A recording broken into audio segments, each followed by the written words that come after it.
Download करें जनमत Haryana app. 4 महीने से किसान आंदोलन पर बैठे हुए हैं। ये एक प्रायोजित आंदोलन है, सोचा समझा एक षड्यंत्र है। किसान तो कोई करे नहीं रहा, राजनीतिक आदमी है, कांग्रेस से सभी पार्टियों से जुड़े लोग हैं, वही अपनी रोटी सेक रहे, राजनीति रोटी सेक रहे और कोई विरोध नहीं कर रहा।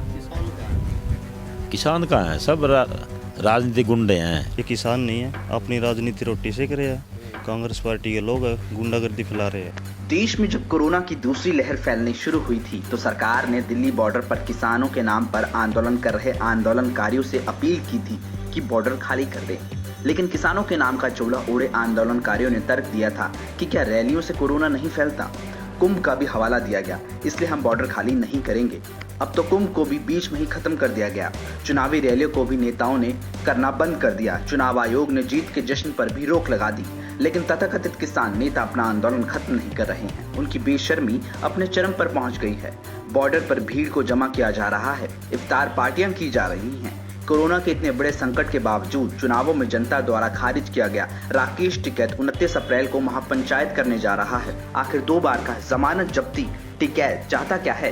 क्या उसकी आत्मा मर चुकी है? हर चीज की ठेकेदारी करने वाले टिकैत का क्या देश से कोई लेना देना नहीं है? क्या खुद को देश से बड़ा मानता है टिकैत?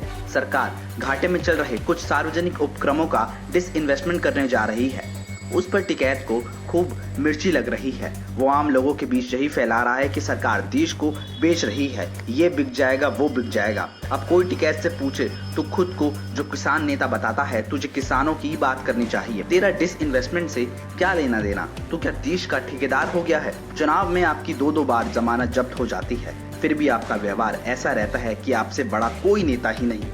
आप ही ने महापंचायत के लिए एक पोस्टर जारी किया है कि भारी से भारी संख्या में महापंचायत में पहुंचे।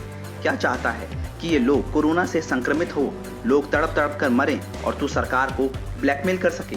अडानी, अंबानी और रामदेव के प्रोडक्ट के बायकॉट की तुम अपील करते हो, जबकि ये तीनों महामारी के संकट में देशवासियों की खूब मदद कर रहे हैं। अंबानी, अडानी ऑक्सीजन की सप्लाई कर रहे हैं, पर तुम लोगों का क्या योगदान है? आखिर तुम लोग क्या चाहते हो? लेकिन देश का असली किसान इनके इरादों को अच्छे से समझ रहा है। उसका मानना है कि इन तथाकथित किसान नेताओं का किसानों से कोई मतलब नहीं, ये तो अपनी राजनीति चमकाने के लिए रैलियां कर रही हैं। लेकिन कोरोना के इस विकराल संकट के बीच रैली करना कितना जायज है? नहीं जी नहीं, किसान अब उन पर विश्वास नहीं करेंगे बिल्कुल भी, क्योंकि उनकी असलियत पब्लिक के सामने आ चुकी है। वो जो रैलियां करते हैं तो ऐसा लगता है कि ये चुनाव की तैयारी कर रहे हैं, ये किसानों की आवाज़ नहीं उठा रहे। हाँ, बिल्कुल राजनीति षड्यंत्र है जी। विरोध जी देखो, हमने सरकार से ही तो कुछ लेना है, सरकार से ही मांगना है, सरकार ही हमें कुछ देगी। और हम सरकार के ही अगर बदनामी करेंगे, जैसे आपने देखा है बंगाल में भी नेता और किसान पहुंच गए थे, भाई इनको वोट ना दो। तो मैं किसान नेताओं से ये पूछना चाहूँगा, अगर बीजेपी को वोट ना दो तो किसको वोट दो?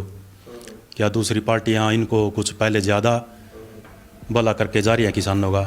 हाँ, मैं भी किसान हूँ, मैं भी अभी टाइम पे फसल बेचता हूँ, टाइम पे पैसे आते हैं खाते में, कोई दिक्कत नहीं। देश की आम जनता सरकार से, नेताओं से तो सवाल करती ही रहती है, लेकिन अब सवाल टिकैत जैसे तथाकथित किसान नेताओं से भी पूछा जाना चाहिए। अरे भाई, इतनी निर्लजता लाते कहाँ से हो?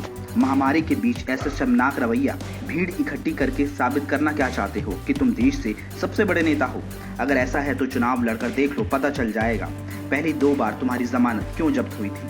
इन लोगों को खुला सांड बनाने के लिए सरकारें भी कम जिम्मेदार नहीं हैं। आखिर वो चुप क्यों है? क्या किसी बड़ी अनहोनी का इंतजार किया जा रहा है? किसान के नाम पर इकट्ठी हो रही भीड़ किसी टाइम बम से कम नहीं है। देश का हेल्थ स्ट्रक्चर पहले ही चरमरा चुका है, अब इसे और बदतर मत होने दीजिए।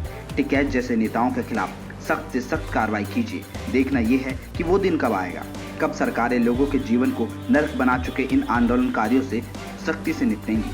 राजनीति के आगे, राजनीति के पीछे, हर हलचल को जानने के लिए हमारे YouTube चैनल जनमत हरियाणा को लाइक करें, सब्सक्राइब करें और अपडेट रहने के लिए बेल आइकन दबाना ना भूलें। देखते रहें जनमत हरियाणा, सच के अलावा कुछ भी नहीं।